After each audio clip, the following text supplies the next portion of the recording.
The ability to move up rock in an unknown setting and to encounter new terrain and solve the challenges that it presents is a foundational skill in climbing and really forms the bulk of our development as climbers.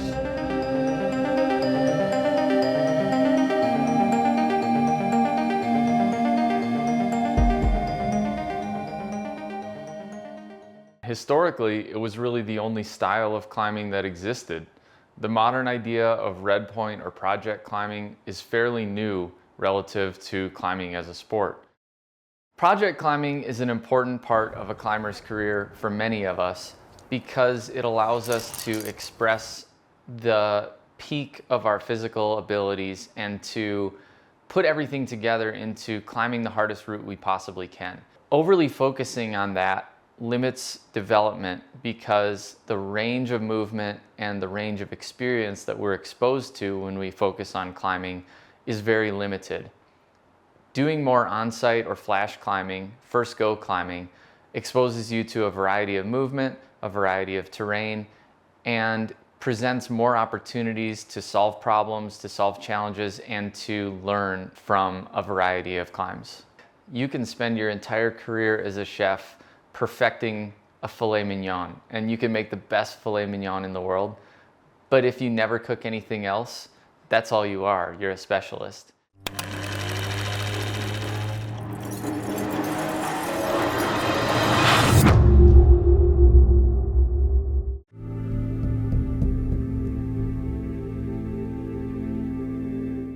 When we approach a new route, our attitude and our belief in ourselves completely affects the way that we're going to move. It completely affects the way we're going to see possibilities. Building a sense of self-belief and confidence on the rock is crucial to success in first go climbing, whether on-site or flash climbing. One of my favorite ways to do this, especially in a new area, is to build a specific pyramid of first go sends. It could be on-sites, it could be flashes, but the idea here is to move on a lot of terrain below your limit and slowly build up the grade at which you are comfortable. Each of these routes you should be climbing well, feeling proud of the way you climbed them, and feeling like you styled it, feeling like you just nailed that climb and climbed it exactly how you wanted to, and you were proud to have anybody watch you climb it. It's not gonna happen every time, but having that happen about 2/3 of the time is kind of the sweet spot where we're ingraining good habits, we are reinforcing our ability to believe in ourselves and know that when things get hard, our default is to find a solution and to hold on and to go for one more hold. Building a pyramid that starts at a lower grade than you might actually want to be climbing in your onsighting, especially in a new area, is important, and it has the additional benefit of reinforcing and ingraining technical perfection. If I were to go to a new area that has smeary granite feet, I might not weight them optimally for the first several days. And if I jump right into onsighting something that's quite hard for me, maybe I'll get through it, maybe I'll barely squeak it out, but I'll perform better in the style if I can step the grade down a little bit, have the margin and the space to really trust those feet and learn the technical subtleties of a new area. Building those habits on easier climbs allows me to carry those habits into the more difficult routes I want to try. The answer here is to spend a majority of our time climbing within our limits and gradually increasing the grade at which we can climb with confidence.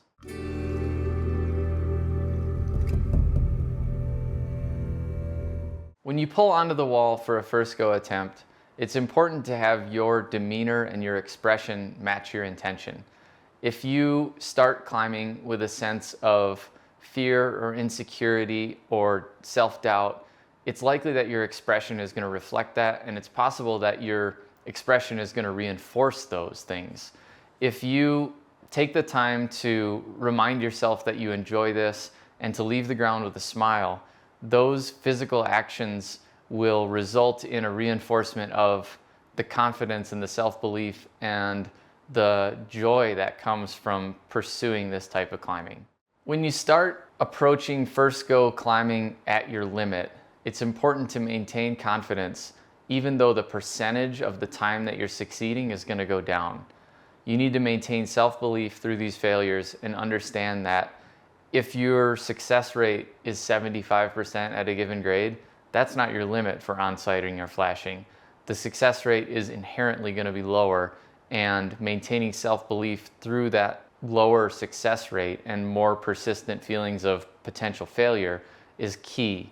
Managing expectations in our first go climbing is a little bit different than in other types of climbing. There's so much uncertainty, there's so much variety. The unknowns are great, and we have to give ourselves grace and give ourselves space to have a variety of experiences that aren't necessarily defined just by success or failure. We need to celebrate our attempts, celebrate our efforts, and maintain our self-belief through a spectrum of possible success and failure outcomes.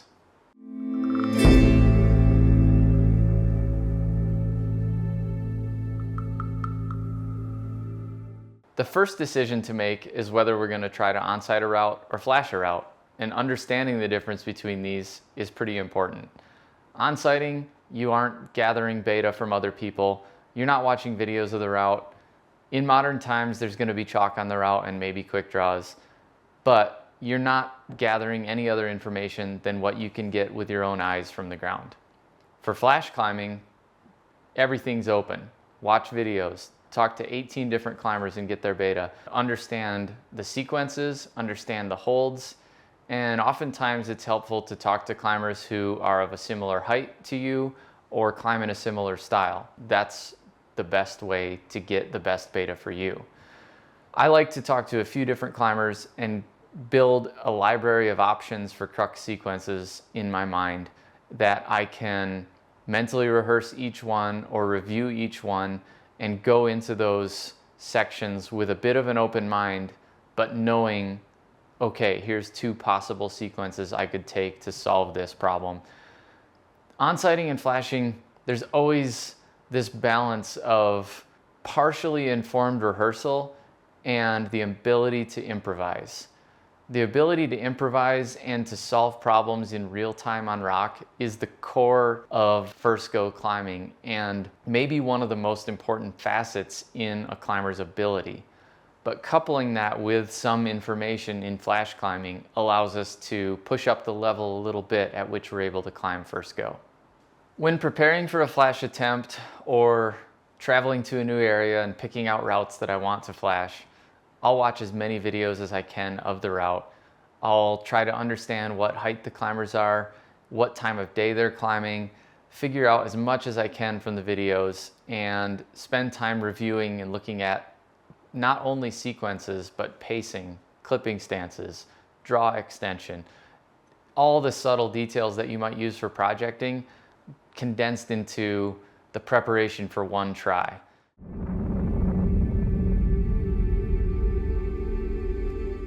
We can build a plan in our mind and rehearse it on the ground before trying the climb. I often do this from a first-person perspective.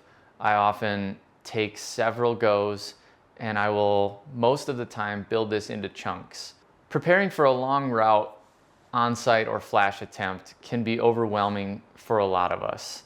There's so many moves, there's so many sequences, there's so many things to try to remember. It's best to start with the parts that look the most difficult or the parts that we know to be the most difficult. And I like to segment the climbs into chunks separated by rests. Sometimes you'll know where the rests are and they'll be obvious. Sometimes you don't know and you have to guess. All the time knowing that you might need to tap into your improvisational abilities to solve an unknown problem when that jug you were planning to rest on turns into a sloper that you can barely hold on to. Having checkpoints on a route and having intermediate goals that we can set from the ground gives us a lot of confidence when we're on the wall, where it's like, you don't have to make it to the chains right now. But if we can convince ourselves to just keep holding on for 3 more moves and get to that ledge or get to that jug, it's a strategy that will really push us to try harder and to be able to make it further up the route.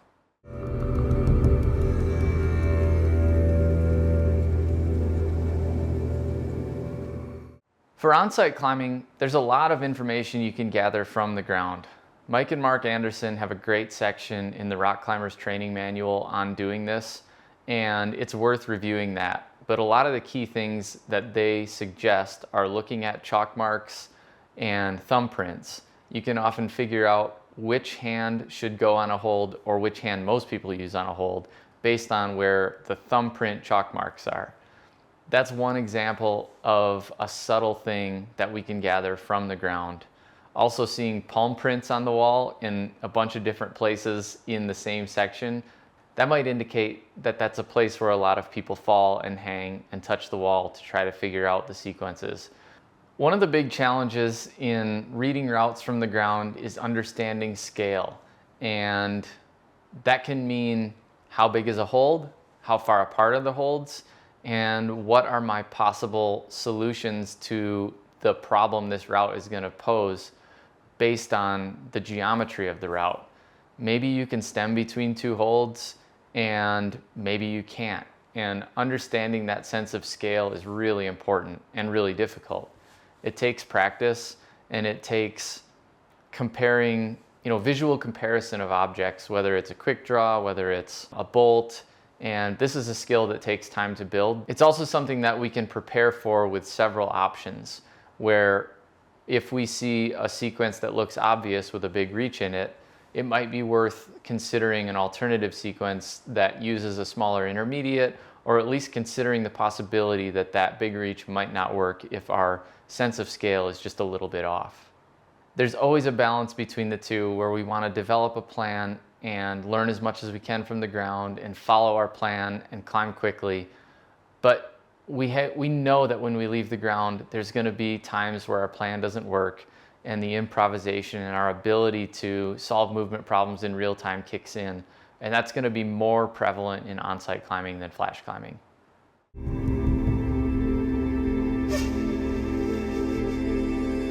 This can look like specific trips tailored towards on-site or flash climbing.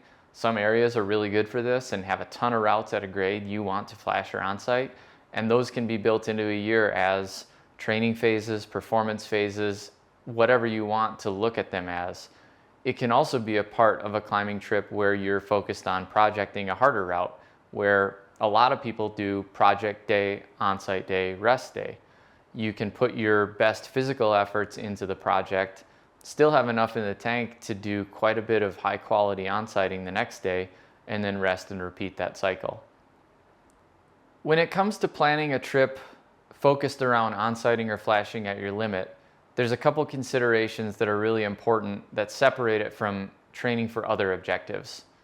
We have a lot of sessions designed around doing hard efforts separated by recovery on good holds. And those can be a really effective tool for training flash climbing or on-site climbing. Also, the ability to display repeated high intensity efforts in a session like boulders on the minute, alactic power output intervals. Those kind of things are really good for on-site climbing because you're going to be doing a bunch of hard sequences, and hopefully you're going to be able to recover in between them and recompose and have the opportunity to look up at the holds, make a plan, and then do a boulder that's hard for you before getting to the next recovery stance.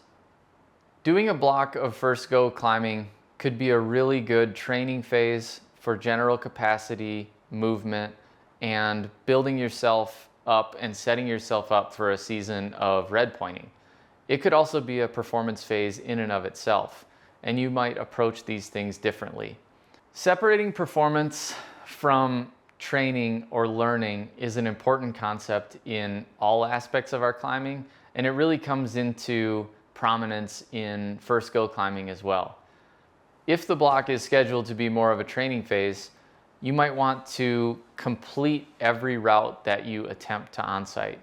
If you fall off at the 8th bolt, you pull back on, you finish the route, you learn whatever there is to learn, and you try to send it second go. You close the feedback loop of learning because you went into trying to on-site this route with a plan, and the feedback that you got by falling off was that your plan didn't work. What you don't know is what you should have done, what you could have done differently, And although those things take effort, they're worth doing. And closing the feedback loop by repeating that route until you send it. Hopefully it's just a second go, maybe a third go, but really understanding what you lacked that route required is important in a training sense. When it comes to a similar process in a performance trip, you might not go to the top of every route you try to onsight. If you do a trip that's focused around onsighting at your limit, it might not be worth the effort to put in the extra bolts of climbing to go to the top, or to put in the extra attempts to get that second or third go send. It might be worth moving on to the next route of the same grade and giving it your best. We're gonna not send every route we start up, and that's okay. But understanding that's just a portion of our climbing year, and this is a performance season oriented around performing at our best and flashing our hardest route, is inherently gonna require a different approach than a training season more focused on learning as much as we can and improving as much as we can.